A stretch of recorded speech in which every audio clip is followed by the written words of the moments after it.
Olá pessoal, muito boa noite a todos vocês. Boa noite meus amigos queridos de cada cantinho do Brasil. Boa noite meu irmão professor Renato Porto, querido amigo de longo tempo de caminhada. Que alegria te ver aqui na live. Grande mestre Renato Porto, fera no direito do consumidor, meu irmãozinho querido. Bom dia a todos vocês que estão estudando para concursos públicos, estudando para o exame de ordem. Galera que está aqui comigo na live do Periscope, a galera que está aqui na live do Instagram. Eu estou aqui com duas câmeras abertas concomitantemente para a gente puxar um bate-papo bem saudável, bem produtivo, objetivo, super focado, fazendo uma revisão de aproximadamente 1 hora no direito tributário, para que a gente converse sobre assuntos importantes que habitualmente caem nas provas. Ontem a gente conversou sobre o direito constitucional e eu fiquei emocionado com a quantidade de pessoas que assistiram às lives, tanto ontem no ao vivo, como hoje ao longo do dia na reprise. Somando a audiência do Instagram com a do Periscope, passamos de 5.000 pessoas diferentes. E eu fiquei muito emocionado porque eu já estava há algum tempo sem fazer lives aqui com vocês e, sinceramente, eu não esperava uma adesão tão grande de tantos amigos, principalmente ex-alunos. Eu estou vendo aqui, eu consigo ver aqui um pouco de longe alguns comentários, vejo ex-alunos já aprovados comigo na época do exame da OAB, alguns que fizeram pós-graduação comigo, alguns aqui que eu vejo aqui, Carol, André, que já são concursados, estudaram comigo, alguns há 10 anos atrás. E ontem, quando eu vi aquela quantidade de pessoas prestigiando a revisão de constitucional, eu fiquei muito emocionado. Hoje eu conversei com meus filhos para que eles pudessem me dar uma carta branca para eu relativizar um contrato que eu fiz com eles, que era o contrato de diminuir a intensidade das minhas aulas nos fins de dia, fins de noites em redes sociais, para poder ficar mais tempo com eles. E hoje eu conversei muito com o Pedrinho e com o Laís e falei, olha, papai vai voltar a fazer algumas lives no Periscope para ajudar o pessoal. Ontem o carinho que vocês tiveram comigo e hoje o bombardeio de mensagens. Eu recebi mais de 500 mensagens hoje, pessoal. Mais de 500 mensagens de agradecimento por causa da live de ontem. Então eu queria dizer a vocês, em primeiro lugar, muito obrigado. Eu sinceramente não esperava tanta gente ontem vindo prestigiar a revisão. E, em segundo lugar, me comprometer com vocês de voltar a atuar de uma maneira mais assídua aqui nas lives do Periscope e no Instagram para ajudá-los nessa caminhada buscando a aprovação nos concursos públicos. A maioria de vocês me conhece, sei que alguns devem, por acaso, estar chegando aqui pela primeira vez, mas a imensa maioria de vocês já acompanha o meu trabalho, é um trabalho de quase 20 anos, nessa vida, treinando candidatos para serem aprovados, e eu confesso a vocês que poucas vezes eu fiquei tão surpreso e tão feliz com o carinho que eu recebi de vocês, do alunado do Brasil inteiro. Por isso hoje, a decisão de dedicar mais uma noite minha ao fim de um dia. Hoje eu gravei quase 10 horas de aula nos estúdios do Portal F3, passei a manhã, à tarde, até agora, estava até meia hora atrás, eu estava no estúdio gravando aqui do lado da minha casa em Niterói. E ainda assim eu tomei a decisão de puxar essa live hoje de noite para a gente fazer uma revisão de direito tributário. Não dá para eu falar o nome de todos vocês, eu estou vendo muita gente querida, Priscilinha aqui do Rio de Janeiro, Léo de São Gonçalo, Bruninha, estou vendo muita gente aqui, Elinho, Carol, Adri, gente do Brasil todo, né? Fabi, olha, nossa, é muita gente, tanto no Periscope como no Insta. A live do Periscope está chegando a quase 300 pessoas, a do Insta já passou de 100 na conexão ao vivo. Então a gente tem aí mais de 400 pessoas em IPs diferentes conectados. Então não dá para falar o nome de todos vocês, mas se sintam todos abraçados e sintam de coração o meu carinho verdadeiro. Eu prometo fazer uma live bem direta, bem rápida e objetiva hoje. 1 hora, vamos contar 60 minutos certinho.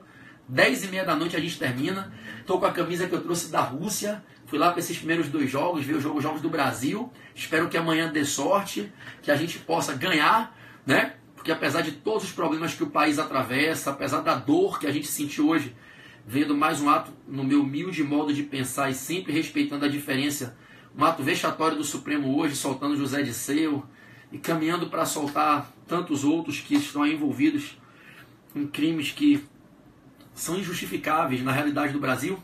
Mas apesar de todo esse momento sofrido que a população brasileira, e principalmente nós da comunidade jurídica, estamos nos deparando com a realidade do país caminhando para uma implosão total, uma metástase, guiada por gânglios de corrupção que vem destruindo o nosso sistema. Apesar de tudo isso, eu convoco vocês para uma vibração positiva, para uma energia positiva, para a gente se unir numa corrente do bem, para a gente seguir fazendo a nossa parte, para a gente seguir estudando, para a gente não se deixar abalar por esse momento de instabilidade muito difícil que o país atravessa, e que a gente continue fazendo aquilo que tem que ser feito, que a gente continue fazendo as coisas certas, agindo com bons valores, não nos deixando ludibriar por aquela ideia do jeitinho brasileiro, vamos todo mundo corromper, não. Vamos continuar estudando, batalhando pela nossa aprovação, pela nossa capacitação, pela nossa independência profissional, pelo caminho correto. E que amanhã, quem sabe, o futebol nos dê uma alegria para amenizar o coração machucado de muitos de nós. Que amanhã dê Brasil contra a Sérvia e que a gente caminhe para as oitavas de final. E ó, vou dizer para vocês, de coração, não achem que eu tô doido não. Tomara que seja contra a Alemanha. Pega logo os caras para ganhar, se Deus quiser iluminar esse garoto aí, o Neymar, que já não é tão garoto, para quem sabe esse cara botar a cabeça no lugar e usar o talento que Deus deu a ele, para a gente ganhar essa porra dessa Copa e viver um momento de alegria. Beleza? Maravilha. Vamos começar? Direito tributário na veia. Mais uma vez o meu beijo querido no coração do professor Renato Porto, está na live do Periscope aqui, meu irmãozinho querido, de quase 20 anos aí de caminhada nas salas de aula. Renatão, beijo, mano. Você mora aqui no coração. Vamos lá. Eu vou manter o mesmo ritmo de ontem, tá certo? Vou pedir a partir de agora que a galera pare os comentários, tá certo? Vou pedir, tamo junto, filhão. Vou pedir a galera que pare todos os comentários agora, tá certo? Para que todo mundo cesse as mensagens, tanto a galera aqui do Periscope como a galera do Instagram. Vou pedir a todo mundo agora para pararem os comentários, para que eu possa começar. Vocês já estão acostumados, a gente sabe. Eu só começo a live quando a galera para, porque os comentários terminam me atrapalhando. Não só atrapalham a galera que está na live focada na explicação, mas me atrapalham. Então a galera do Periscope já parou, né? Vou pedir agora a galera do Instagram para parar também. Todo mundo cessando as mensagens. E como é que vai funcionar? Eu vou dizer o tema, vocês anotam o tema, e eu, nessa 1 hora que a gente tem, vou trazendo dicas bem objetivas, bem focadas sobre o tema que vai ser apreciado. Eu separei 7 temas capitais, espero conseguir abordar os 7 temas com vocês. Um recado para a galera aqui do Instagram, tem em torno de 120 pessoas aqui, 130 no Instagram. O Instagram, ele não é melhor que o Periscope para as lives, tá?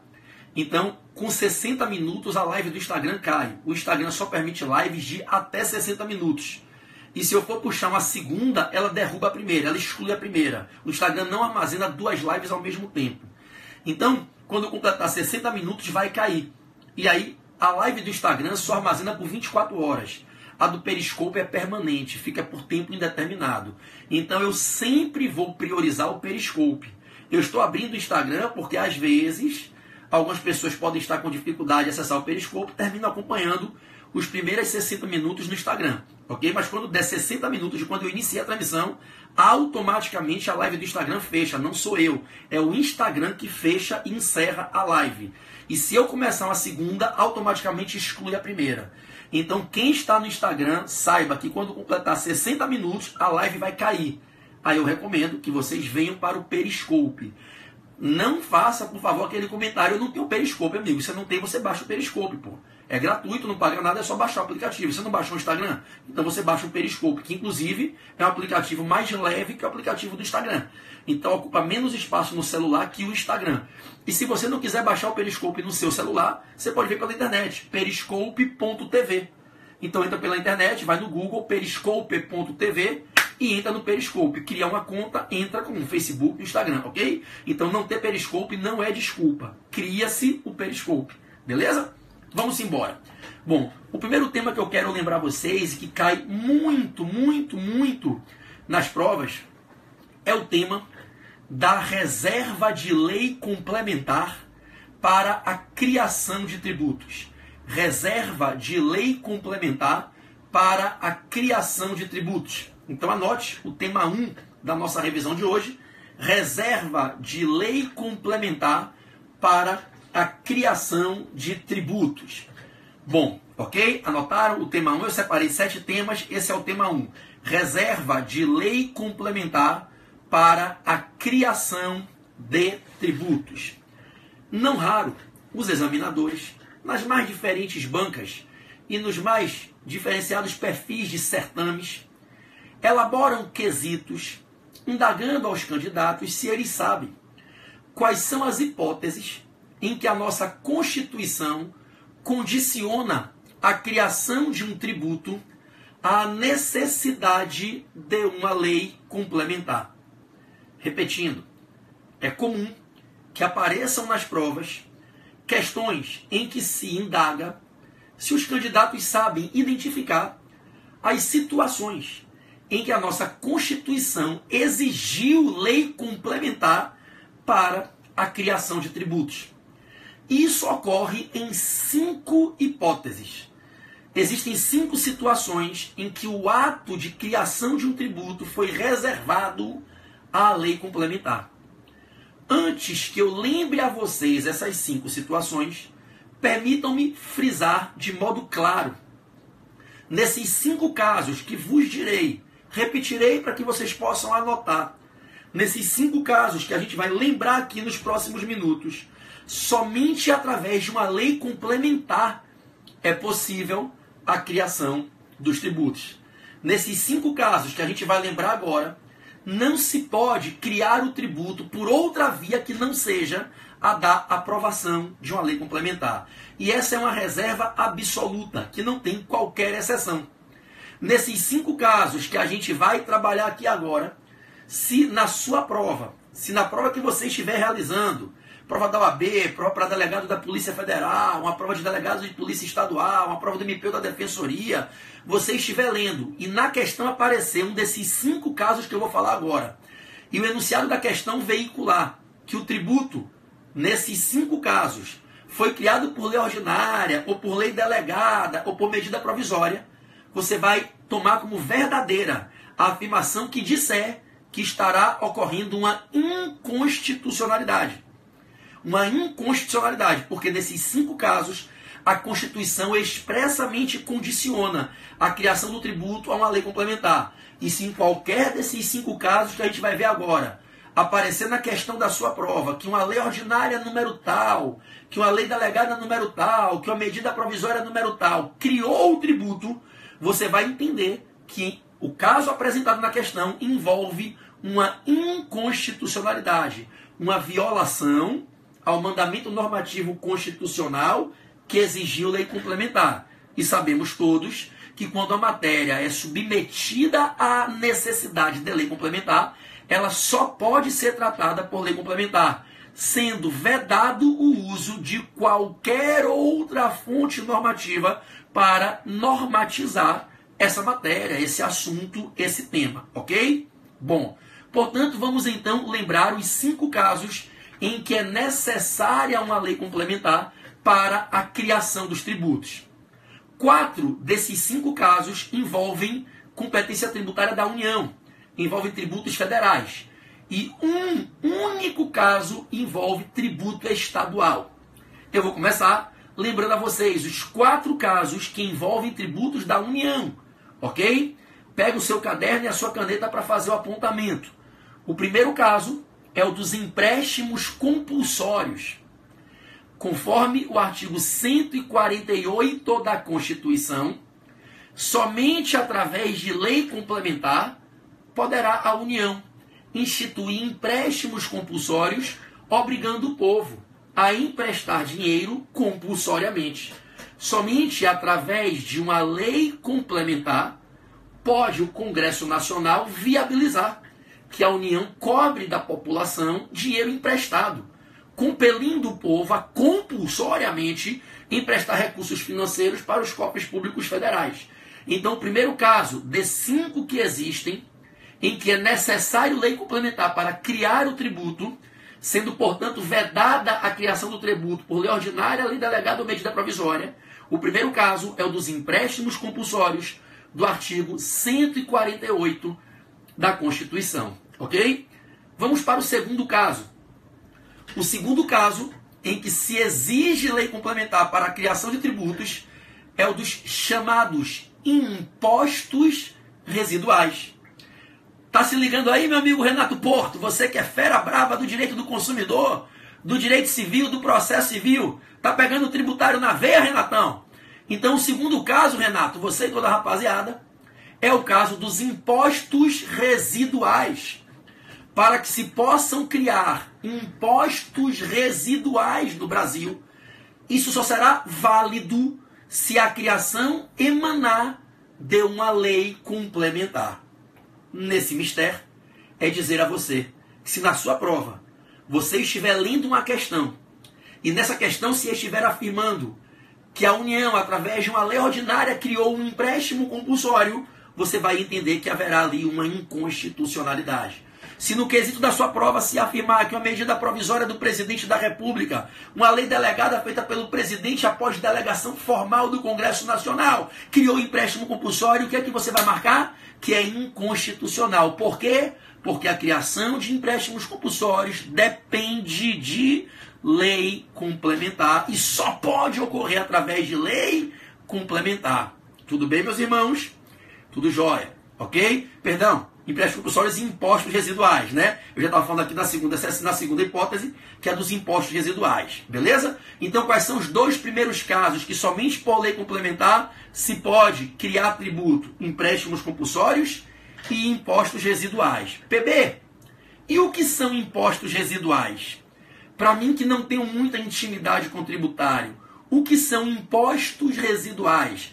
Esses que só podem ser criados por lei complementar. Rapaziada, impostos residuais nada mais são do que eventuais impostos que não estão previstos na Constituição, que a União queira inventar, criar, instituir, para ampliar o rol dos impostos já previstos na Constituição. Gente, impostos residuais são impostos diferentes dos que já estão definidos na Constituição. A nossa Constituição, ela permite que a União crie outros impostos além daqueles 13 que já estão apresentados no seio constitucional. Esses outros impostos que um dia, quem sabe, talvez a União possa vir a inventar, esses outros impostos diferentes dos impostos já previstos na Constituição, esses outros impostos se apelidam de impostos residuais. De uma maneira muito objetiva, imposto residual é qualquer outro imposto que possa ser inventado e que não se confunda com os que estão definidos na Constituição. É uma competência em branco que o Constituinte dá à União, dizendo a ela: minha filha, se amanhã for necessário, for oportuno, se entender que é preciso, você pode criar outros impostos, além desses 13 que estão na Constituição. Todavia, para criá-los somente através de lei complementar, ok? Então, impostos residuais, anote, conforme o artigo 154, inciso 1 da Constituição, conforme o artigo 154, inciso 1 da Constituição, só podem ser criados por lei complementar. Maravilha? Maravilha. O terceiro caso é casadinho com o segundo, é coladinho com o segundo, beleza?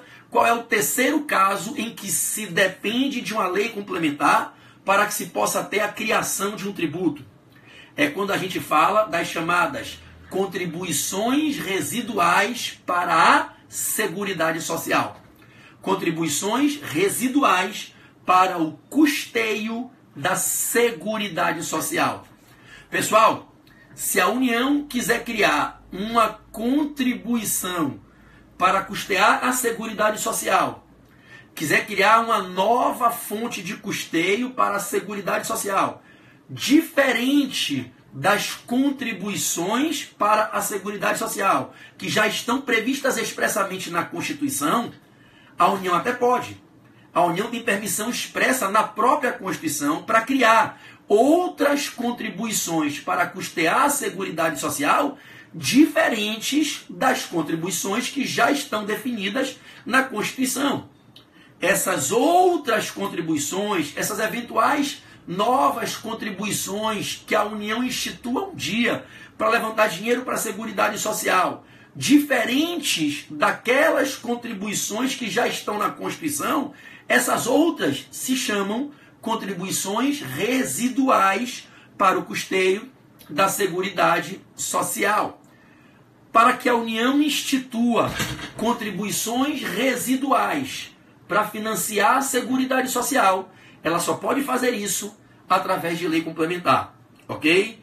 Bom, professor, e quais seriam as contribuições residuais para a Seguridade Social? Essas que só se podem criar por lei complementar. Gente, seriam quaisquer contribuições que a União institua para levantar dinheiro para a Seguridade. Parênteses, lembrando que Seguridade Social é a soma da saúde com a Previdência Social, com a assistência social, ok? Artigo 193 da Constituição, a Seguridade Social compreende o conjunto de políticas públicas e privadas integradas para efetivar saúde, previdência e assistência. 3 direitos sociais básicos, lá do artigo 6º, disciplinados no título 8 da Constituição, da Ordem Social Constitucional, em especial no capítulo próprio da Seguridade. Seguridade é a junção desses 3 vergalhões mestres dentro da ordem social. Seguridade é o coração, junto com a educação, a Seguridade é o coração que bomba, que faz funcionar o Estado Social. Seguridade Social é saúde, previdência e assistência. Para que se custeiem as despesas com saúde, previdência e assistência, existe um tributo destinado a esse propósito, que é a contribuição social de Seguridade Social. A nossa Constituição apresenta as contribuições sociais de Seguridade Social, que já podem ser instituídas a qualquer momento pela União.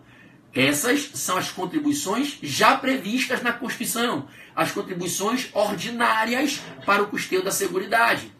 Além delas, se a União quiser inventar outras, ela pode. Essas outras, diferentes das que já estão listadas no texto constitucional, é que seriam as contribuições residuais.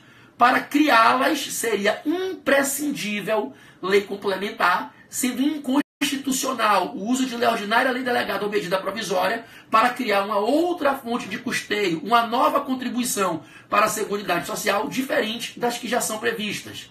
São previstas 4 espécies de contribuições para financiar a Seguridade Social na nossa Constituição. A nossa Constituição prevê, lá no artigo 195, incisos 1 a 4, as 4 modalidades de contribuições do dia a dia, contribuições ordinárias, contribuições já previstas para financiar a Seguridade Social. São as contribuições sobre empregadores, as contribuições sobre empregados, as contribuições sobre as receitas arrecadadas com concursos de prognósticos, jogos, casa de jogos, lotéricas, e as contribuições sobre os importadores.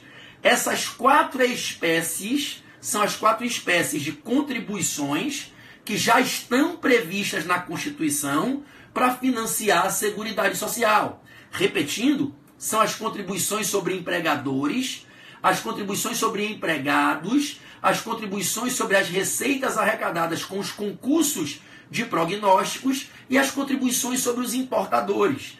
Essas contribuições já estão previstas nos incisos 1 a 4 do artigo 195.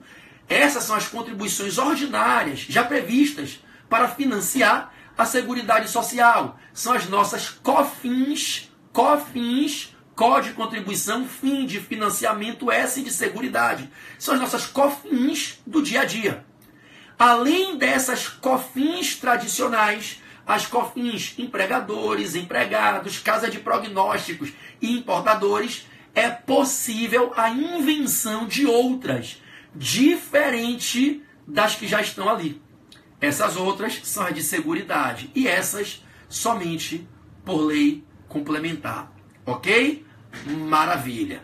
Bom, rapaziada, estão aí então os 3 primeiros casos de contribuições para o custo de tributos que dependem de lei complementar para que possam ser instituídos, ok? Empréstimos compulsórios, impostos residuais e contribuições residuais para o custeio da Seguridade. O artigo na Constituição que indica essa competência residual da União para a criação das contribuições residuais de Seguridade Social é o artigo 195, parágrafo 4º. Artigo 195, parágrafo 4º, ok? Então, tome nota do dispositivo em apreço. Vamos para o quarto caso em que é necessária uma lei complementar para viabilizar a criação do tributo. É o quarto e último caso de tributos federais dependentes de lei complementar, porque o quinto, como eu disse há 15 minutos atrás, é um caso de tributo estadual, ok? O quarto caso é o do imposto sobre grandes fortunas, o famoso IGF. O imposto sobre grandes fortunas está previsto no artigo 153, inciso 7. E esse é o único dos impostos ordinários previstos na Constituição. Esse é o único dos 7 impostos ordinários da União. Esse é o único dos 13 impostos ordinários previstos expressamente na Constituição, que para que possa ter a sua criação, depende de uma lei complementar. Todos os demais impostos ordinários previstos na Constituição podem ser criados por meras leis ordinárias, independentemente de uma lei complementar prévia. Tanto que eles já foram criados. No município em que você mora, salvo se você que me assiste agora mora no Distrito Federal, que não tem municípios, salvo quem mora no Distrito Federal, se você mora em qualquer lugar do Brasil que não seja o Distrito Federal, você mora dentro de algum município. No município que você mora, provavelmente, se você for pesquisar, você vai ver que existe uma lei ordinária que criou o IPTU do seu município, existe uma lei ordinária que criou o ITBI do seu município e uma lei ordinária que criou o ISS do seu município. No estado onde você mora, existe uma lei ordinária que criou o ICMS do seu estado, uma lei ordinária que criou o IPVA do seu estado, uma lei ordinária que criou o ITCMD do seu estado. Existe uma lei ordinária que criou o IOF federal. Existe uma lei ordinária que criou o imposto de renda da União. Então os impostos, eles se criam por leis ordinárias. Mas tem um caso, e somente um, de imposto já previsto na Constituição, de imposto ordinário, em que a Constituição condiciona a criação desse imposto a uma prévia aprovação de uma lei complementar. É o caso do imposto sobre grandes fortunas, do artigo 153, inciso 7 da Constituição, ok? Então seria o quarto caso de tributo dependente de lei complementar para poder ser criado. Imposto sobre grandes fortunas, ok? Lari, beijo grande. Então, preste atenção. Quem já assistiu o meu módulo completo de Direito Tributário? Quem já assistiu às minhas aulas de Direito Tributário na íntegra, uma isolada de tributário comigo no Portal F3, que é onde eu ensino com exclusividade o meu curso, quem já assistiu sabe que existe uma controvérsia quanto à função dessa lei complementar. Sabe que a doutrina majoritária entende e sustenta que o papel da lei complementar é criar o IGF, criar o imposto. Há, todavia, uma doutrina minoritária com a qual eu performo, a qual eu me filio, que defende que o papel da lei complementar não é criar o IGF, é definir o que são grandes fortunas para que após essa definição do conceito indeterminado do que sejam grandes fortunas, possa uma lei ordinária criar o IGF. Eu sou um daqueles que na doutrina brasileira defendo expressamente que o IGF poderia ser criado por lei ordinária, desde que antes houvesse a definição técnica, formal, do que são grandes fortunas numa lei complementar. É preciso uma lei complementar para definir o que é uma fortuna. O que é uma fortuna? Quais são os elementos econômicos que entram no conceito tributável de fortuna? Veículos entram, animais entram, joias entram, dinheiro, títulos e valores mobiliários, cotas societárias, participações em bônus e dividendos a pagar. Será que isso tudo entra no conceito de fortuna? Bom, sendo isso fortuna, quando é que é pequena, média ou grande? Então, uma parcela de colegas estudiosos do direito tributário defende que a função da lei complementar não é a de criar o IGF, mas sim é apenas a de definir o que são grandes fortunas. Feito isso, poderia uma lei ordinária criar o IGF, como ocorre com quaisquer dos demais impostos ordinários na Constituição. É uma questão de interpretação lógico-sistemática, inclusive literal, porque o Constituinte ele é muito cuidadoso quando ele se refere ao IGF. Compete à União instituir impostos sobre grandes fortunas, vírgula, nos termos de uma lei complementar. Enfim, o que eu quero que você leve para a sua prova, especialmente quem vai para um provão, uma prova objetiva, uma prova de primeira etapa de concurso, primeira fase da OAB, é que tem que ter a lei complementar. Seja apenas para definir o que são grandes fortunas, para que a posteriori uma lei ordinária institua o imposto, seja para instituir o próprio imposto, como entende a corrente majoritária.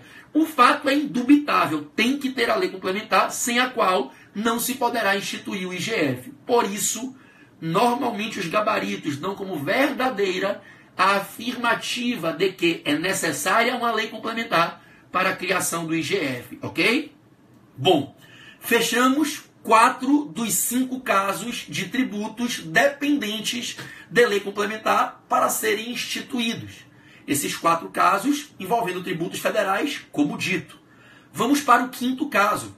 O 5º caso é o único que envolve tributo estadual. E eu peço carinhosamente o seu cuidado com o que eu vou falar agora, para que você não interprete levianamente, irresponsável, ampliativamente. Eu vou lhe falar de uma agulha no palheiro. Eu vou lhe falar de uma nuance específica, um caso isolado envolvendo um imposto estadual.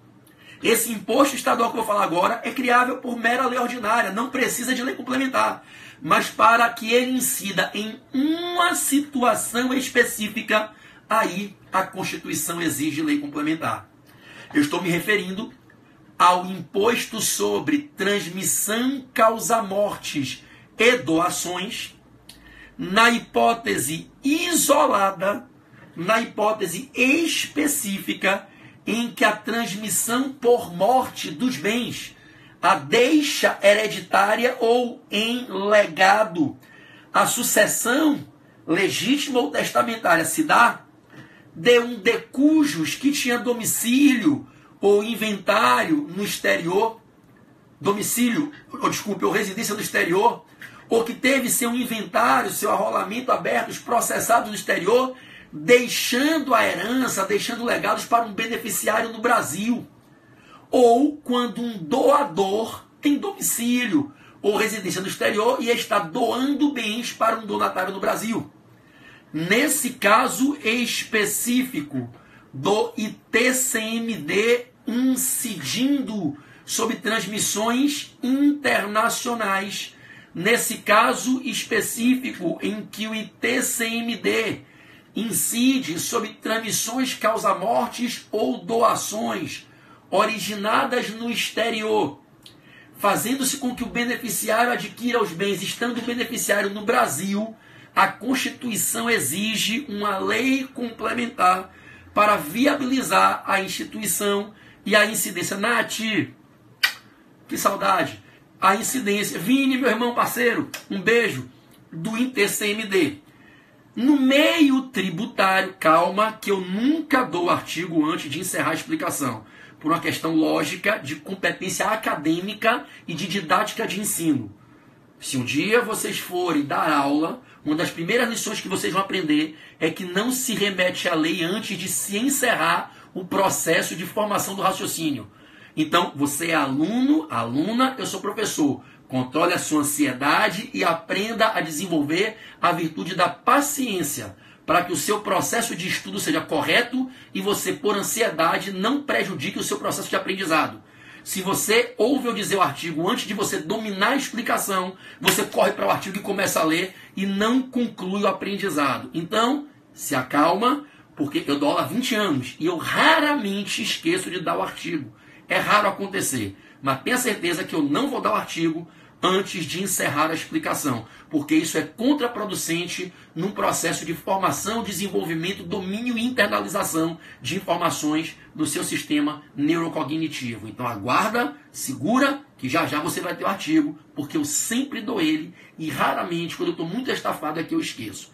Voltando, esse caso, que é o último caso em que a gente tem a necessidade de lei complementar para a instituição de um tributo, a gente está falando do ITCMD incidindo sobre transmissões internacionais, ok? Agora que você entendeu, você vai anotar o dispositivo, o artigo 155, parágrafo 1º, inciso 3 da Constituição, artigo 155, parágrafo 1º, inciso 3 da Constituição, exige lei complementar para viabilizar a instituição do imposto sobre transmissões causa-mortes ou doações, quando o doador tem domicílio ou residência no exterior, quando o decujus tinha domicílio ou residência, ou teve o seu inventário processado no exterior, estando o beneficiário a adquirir os bens transmitidos por morte ou contrato de doação no Brasil, ok? Bom, minha filha acaba de botar um bilhetinho por debaixo da porta para mim. O artigo do IGF, eu falei, vou repetir, é o 153, inciso 7. Eu vou pegar o bilhete que ela botou aqui embaixo da porta, igual na live de ontem. Vocês viram que ontem, Laís, minha pequenininha, minha princesinha, minha bonequinha, botou um bilhete pedindo para eu ir dormir com ela antes de acabar a aula. Eu vou ver o bilhete que ela acabou de escrever, eu vou até pegar a galera aqui do Periscope para ver, ó. Não repare a bagunça, tem ali um bilhetinho, estão vendo ali embaixo da porta, a galera do Periscope está aqui vendo, eu estou mostrando. Ah, não dá para mexer na câmera do Instagram porque ela está presa, então, galera aqui do Periscope, ó, vou aqui me abaixar, ó, pegar o bilhetinho que eles acabam de botar por debaixo da porta. Já vou deitar, mas ainda estou te esperando na cama, não demore, Laís. Olha que coisa mais linda. Minha bonequinha, tadinha, ela tá me esperando para dormir, contar a historinha para ela dormir. Vocês sabem, né, a minha paixão, meu amor com meu filho e com minha filha. E minha filha, todo dia, quando eu tô com ela, quando eu tô aqui no Brasil, tô com ela, eu conto historinha para ela dormir. Então, o primeiro ponto, que era o ponto mais longo da live, está encerrado. Vou pela última vez fazer o apontamento dos artigos, ok? Quais são os 5 tributos que só podem ser criados por lei complementar? Empréstimos compulsórios do artigo 148 da Constituição. Impostos residuais, Laís? Impostos residuais do artigo 154, inciso 1 da Constituição. E cá, minha boneca. Impostos residuais do 154, inciso 1 da Constituição. Imposto sobre grandes fortunas do artigo 153, inciso 7 da Constituição. Contribuições residuais para a Seguridade Social do artigo 195, parágrafo 4º da Constituição. E, por fim, o ITCMD nas transmissões internacionais do artigo 155, parágrafo 1º, inciso 3 da Constituição. Ok? Bom, eu tenho com vocês agora meia hora, 35 minutos, para passar os outros 6 pontos. 35 minutos. Não, é rápido. Você me espera? Vou contar historinhas engraçadas para você hoje. Tá? Eu tenho uma história nova que eu inventei, muito legal para te contar. Vou te esperar lá. Tá, me espera lá que eu vou dormir com você, tá? Dá tchau pra galera aqui, vem cá. Manda um beijo pra galera estudar, pra passar na prova. Oi, no caso, tchau. E estudem para passar na prova. Pouco ou muito? Ó, galera, eu vi lá na Globo, te vi no jogo da Copa. A galera te viu, tá vendo? Vai lá, papai já tá acabando aqui, tá? Papai vai ficar com você. Vamos lá. Ponto 2 agora.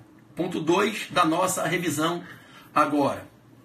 Imunidades tributárias dos exportadores. Imunidades tributárias dos exportadores. Ponto número 2, que pode cair na sua prova. Imunidades tributárias dos exportadores. Ok? Bom, vamos lá. A nossa Constituição protege os exportadores, concedendo imunidades tributárias em alguns tributos. Né? PB estouradão cantando Bora Bahia. Eu tava com a camisa do Flamengo, mas eu vi a galera com a bandeira do Bahia. Porra, meu time local sempre foi Bahia, né? Meu time de coração imortal, mal do que tudo, é o Flamengo, mas eu fui criado em Salvador, morri até meus 18 anos em Salvador, indo pra Fonte Nova ver jogo do Bahia. Quando eu vi aquela galera com a bandeira, eu falei, meu irmão, que porra é essa? Todo mundo calado. Vamos cantar a porra do hino, bora Bahia, minha porra. Aí filmei e passei com uns amigos meus, em 2 grupos meus. O vídeo viralizou, velho, tá rodando em tudo quanto é grupo de WhatsApp aí em Salvador, que eu fiz na saída do jogo do Brasil, lá em São Petersburgo, no Brasil e Costa Rica. Galera de Salvador, obrigado pelo carinho. E como se diz na nossa boa Bahia, bora Bahia, minha porra. Somos a turma tricolor, somos a voz do campeão, somos do povo clamor, ninguém nos vê sem vibração. Avante esquadrão, vamos embora. Então, rapaziada, o exportador, ele é protegido pelo Constituinte.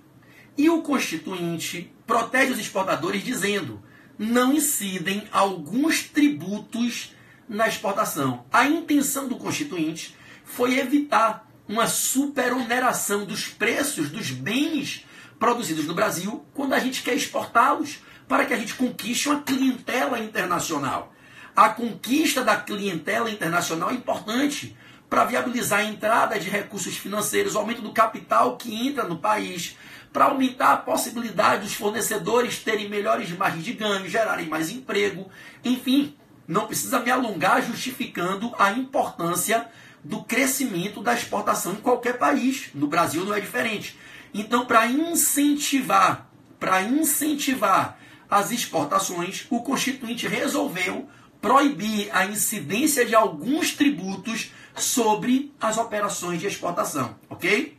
Quais são esses tributos que não podem incidir na exportação por expressa proibição constitucional? E nesses casos, os exportadores ganham uma imunidade tributária, ok? Antes de eu dizer os tributos, parênteses, lembre que a expressão imunidade tributária é uma expressão que a gente utiliza quando a gente quer indicar o benefício que é gerado por uma norma da Constituição da República que proíbe a incidência de certo tributo em determinada situação. Imunidade tributária é um benefício que escoa do pincel do poder constituinte. Imunidade tributária é um benefício gerado na Constituição. Todas as vezes que o Constituinte ergue certa norma que proíbe a incidência de determinado tributo, a gente diz que essa situação, protegida pela norma constitucional, excludente da incidência do tributo, essa situação fica imune, fica imunizada. Afinal, se a Constituição proíbe a incidência do tributo, ninguém pode autorizar aquilo que a Constituição proíbe. Se a Constituição, a lei das leis, veda que certo tributo incida em certa hipótese, nenhuma lei poderá autorizar o que a Constituição proibiu. E se porventura, em irresponsável comportamento, o legislador autorizar, essa lei será nula, desprovida de qualquer validade, já que nada será válido quando contrário à Constituição. Então, em algumas hipóteses, incluindo exportações, o Constituinte edifica normas proibitivas da incidência de tributo. Quais são essas situações em que o Constituinte proíbe a incidência de tributos na exportação? Anote. Primeira, não incide ICMS nas exportações. O ICMS é o primeiro tributo que o Constituinte vedou a incidência nas exportações. Então, independente do que se esteja a exportar, é vedada a incidência de ICMS. Então, se cair na sua prova que está sendo cobrado ICMS pelo estado alfa, beta ou gama do Brasil, Rio de Janeiro, Bahia, São Paulo, Acre, Paraíba, Ceará, Rio Grande do Sul, Mato Grosso, é inconstitucional, porque a Constituição veda, ela expressamente exclui a incidência do ICMS na exportação. Já já eu dou o artigo, ok? Bom, além do ICMS, também é vedada pela Constituição a incidência do IPI nas exportações. É dizer, quando certa indústria brasileira, quando certo estabelecimento industrial pátrio industrializa determinado bem, transformando-o num produto industrializado, num resultado da industrialização, e destina esse produto para o exterior, não recolhe IPI. Diferentemente do que acontece quando a indústria brasileira industrializa para comercializar no mercado interno, no mercado nacional, em que ela paga o IPI, porque essa é a consumação da hipótese de incidência do IPI, é um dos fatos típicos do IPI, industrializar e comercializar dentro do país. Quando essa comercialização daquilo que se industrializou é para o exterior, não incide IPI, ok? Não incidência de IPI nas exportações. Já já eu dou artigo, beleza? Bom, meus amados, por fim, também não incide, atenção agora, também não incidem duas espécies de contribuições especiais sobre as receitas decorrentes da exportação. Quando os exportadores praticam as operações mercantis, exportando seus bens para clientes em outros países, quando os nossos exportadores estão exportando os bens de consumo que alienam para o exterior e recebem os pagamentos pela exportação, essas receitas, quando entram nos seus caixas, são imunes à incidência de contribuições sociais ou contribuições de intervenção no domínio econômico. É dizer, a Constituição, já já eu dou o artigo, proíbe a incidência de CIDs ou contribuições sociais sobre as receitas decorrentes da exportação. Nesse contexto, é de se reconhecer que quando cai numa questão de prova, quando aparece num quesito de prova, uma afirmativa narrando que a União cobrou uma CIDE, CIDE, que a União cobrou uma CID, que a União cobrou uma contribuição para custear intervenções no domínio econômico, cobrou uma CID sobre receitas auferidas com a exportação, você pode afirmar sem medo que essa tributação é inconstitucional. Você pode reconhecer como correta essa afirmativa se ela narrar que é inconstitucional essa cobrança feita pela União, essa cobrança da CID sobre receitas decorrentes da exportação, ok? No mesmo linear, é igualmente inconstitucional a cobrança de contribuições sociais sobre a entrada dessas receitas decorrentes de exportação. Então, imaginemos, não vou lhe responder essa pergunta agora porque ela é fora do contexto, eu teria que parar minha live para levar uma porrada de tempo para lhe explicar quais são os produtos que sofrem incidência do IPI. Se você quiser que eu responda isso, me mande uma mensagem no outro momento, e se eu tiver tempo eu vou lhe responder, senão você pesquisa enquanto a resposta. São centenas de produtos, tem uma tabela gigantesca com mais de 100 produtos diferentes, com centenas de produtos. Ok? É mais fácil você perguntar o que é que não é atingido pelo IPI. Você pega a tabela de isenções, a tabela de alíquota zero, a tabela de não incidência, e você vai entender o que é que não incide. Em regra, o IPI incide em qualquer produto industrializado. Enfim, não posso parar a live para lhe responder mais de 300 tipos de produtos. Você me desculpe, a sua pergunta é inoportuna, não tem nada a ver com o que eu estou falando agora. Estou falando de imunidades, ok? Voltando, peço por favor que não interrompam mais a live. Vamos embora, né?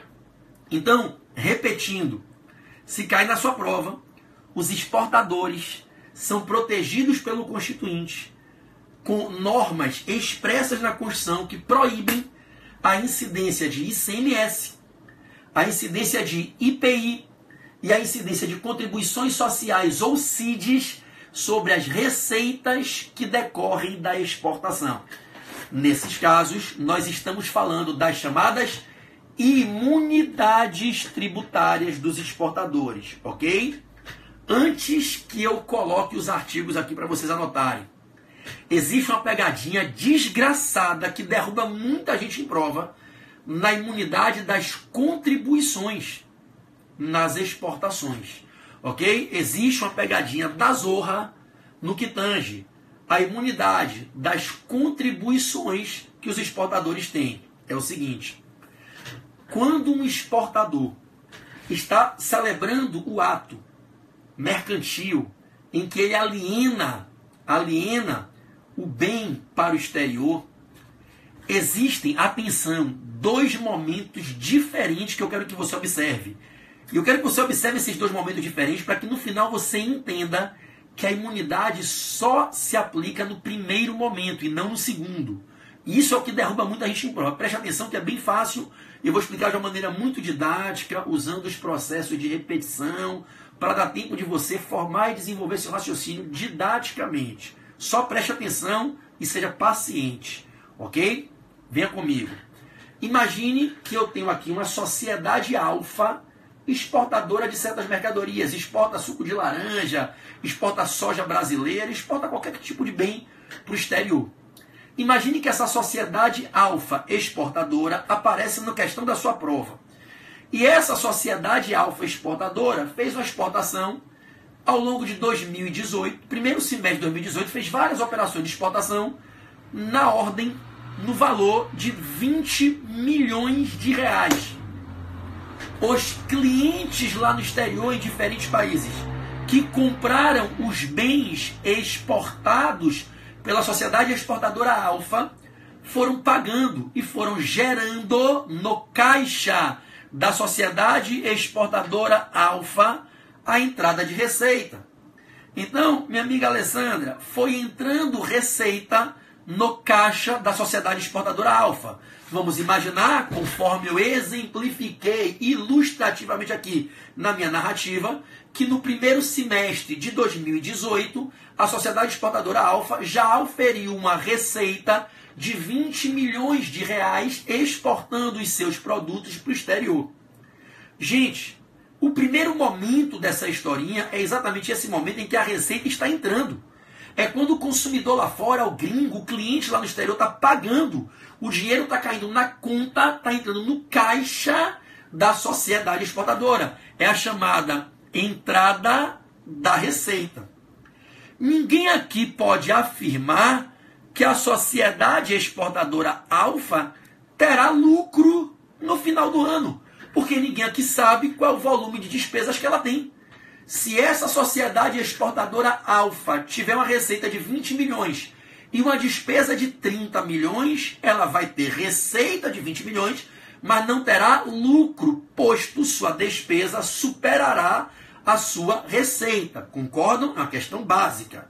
Bom, todavia pode ser que ao final do ano, fechando-se o balancete patrimonial dessa sociedade exportadora e analisando as operações celebradas por ela dentro desse ano, pode ser que o resultado seja diferente e seja o seguinte: ela auferiu 20 milhões de receita e teve 15 milhões de despesa, alcançando um lucro de 5 milhões.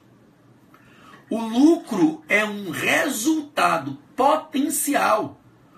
Ter lucro líquido é uma incerteza. É um resultado que você pode ou não gerar, ainda que você sempre tenha receita. Você pode ter receita e depois conseguir ter lucro, e você pode ter receita e não ter lucro. Prestem atenção. Dentre as contribuições sociais para custear a Seguridade Social, expressamente autorizadas na Constituição a incidir sobre empregadores, existem duas diferentes. Uma delas é a contribuição sobre a entrada de receita. Outra é a contribuição sobre o lucro líquido. Então a gente tem duas contribuições diferentes para incidir sobre os empregadores. Aquela que incide quando a receita entra e já come um percentual dessa receita, e aquela que incide caso haja lucro e come um percentual do lucro líquido. O Brasil é foda, meus amigos. A carga tributária é bizarra no Brasil. Então, eu tenho duas contribuições diferentes para incidir sobre os empregadores. A contribuição que pode incidir sobre a receita ou o faturamento e aquela que pode incidir se houver lucro líquido. A imunidade que os exportadores têm não alcança o lucro líquido. O Supremo Tribunal Federal, há uma década atrás, pacificou essa questão num julgamento apertadíssimo, num recurso extraordinário espetacular no plenário do STF, e por 6 votos a 5, na época o voto de Minerva foi do então ministro Joaquim Barbosa, por 1 voto de diferença, o Supremo pacificou que as exportadoras que têm imunidade de contribuições sociais sobre a entrada de receitas não têm imunidade quando oferem lucro líquido. E nada mais do que justo, ainda bem que o Joaquim Barbosa não decepcionou e fechou posição, aplicando, formalizando a decisão final, no sentido de que quando as exportadoras, que são empresas multimilionárias, oferem lucro líquido, elas têm que pagar a contribuição social do lucro líquido, a CSLL. Porra, eu sou um empreendedor, um pequeno empresário que atua na educação e pago contribuição social quando eu tenho lucro líquido. Por que uma exportadora, bicho, não vai pagar? Por quê? Ela já é incentivada quando ela tem a imunidade do ICMS, quando ela tem a imunidade da contribuição social sobre a entrada da receita. Se ela conseguiu gerar lucro líquido, é porque ela conseguiu ter um resultado positivo. Nada mais justo do que ela pagar a CSLL, a contribuição social do lucro líquido. Então preste atenção. Um beijo, Kleber. Bom te ver aqui, meu irmão. Então, preste atenção para o que eu vou falar agora. A imunidade que as exportadoras têm é a imunidade de contribuição social sobre a receita e de contribuição de intervenção do domínio econômico sobre a receita. Mas essa imunidade de contribuição social que protege as exportadoras quando elas recebem a receita, essa imunidade não se estende, não se aplica quando elas têm lucro. Então, se cair na sua prova uma questão dizendo que a União está cobrando contribuição social sobre o lucro líquido das exportadoras, isso é correto? É. Elas têm imunidade de contribuição social sobre o lucro líquido? Não. Nada mais justo do que interpretar a Constituição dessa maneira. Agora que eu vou dar os artigos, vocês vão ter a referência do texto constitucional para que depois vocês possam ler. E quando vocês, ao final da live, forem ler os artigos, vocês vão testemunhar o que eu estou falando. A Constituição é clara. Não incidem contribuições sociais ou contribuições para intervenções no domínio econômico sobre as receitas decorrentes da exportação. A imunidade não se estende para o lucro líquido, ok? Mandar um beijo para o meu irmãozinho querido, meu parceiro, o professor Antônio Carlos Barragan, que entrou aqui na live do Instagram. Barra, beijo para você, beijo para Kleber Barros, que está aqui no Periscope. Uma multidão aqui de professores de tributário participando dessa live. Beijo para os meus irmãos queridos aí, de tantos anos de docência, compartilhando esse nosso mundo acadêmico e dividindo essa missão de incentivar pessoas a terem coragem de aprender o direito tributário, que é tão importante na vida da gente, e contagiarmos as pessoas com a paixão pelo direito tributário, ok? Então vamos pegar os artigos. Eu vou dar agora os 3 artigos, tá? O da imunidade do IPI, o da imunidade do ICMS e o da imunidade das contribuições. Falta 1 minuto e 40 para encerrar a live do Instagram. Então vamos rapidinho. IPI, artigo 153, parágrafo 3º, inciso 3. Artigo 153, parágrafo 3º, inciso 3 da Constituição. IPI 153, parágrafo 3º, inciso 3 da Constituição. ICMS, 155, parágrafo 2º, 155, parágrafo 2º, inciso 10, a linha A. 155, parágrafo 2º, inciso 10, a linha A da Constituição. E as contribuições sociais e de intervenção do domínio econômico sobre as receitas decorrentes da exportação. 149, parágrafo 2º, inciso 1. 149, parágrafo 2º, inciso 1 da Constituição. Repetindo os 3 artigos: 153, parágrafo 3º, inciso 3. 155, parágrafo 2º, inciso 10, a linha A. E 149, parágrafo 2º, inciso 1. Vai cair em 30 segundos a live do Instagram e ela encerra não porque eu queira. O Instagram só permite lives de 60 minutos. Vai cair daqui a 25 segundos. Quem quiser continuar na aula, vem para o Periscope. Minha conta no Periscope é Pedro Barreto PB. Barreto com duplo T. Corre para o Periscope, Pedro Barreto PB, que a aula vai continuar. Tenho ainda alguns minutos, ok? Obrigado a quem ficou no Instagram até agora. Beijo. Vamos pro